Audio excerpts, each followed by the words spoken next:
ক্ষত গোপী মহিলা তুমি মুরারি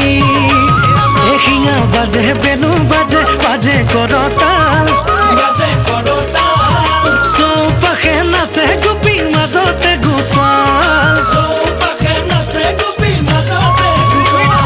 ধেনু চৰাই বাঁহী বজাই মোহন মুৰাৰী মন গুল থগুল কৰে শুনি গোপনাৰী ঘনে ঘনে বাঁহীৰ সুৰে কৰে বিতুপন শুনি অস্থিৰ হ'ল গোপিনী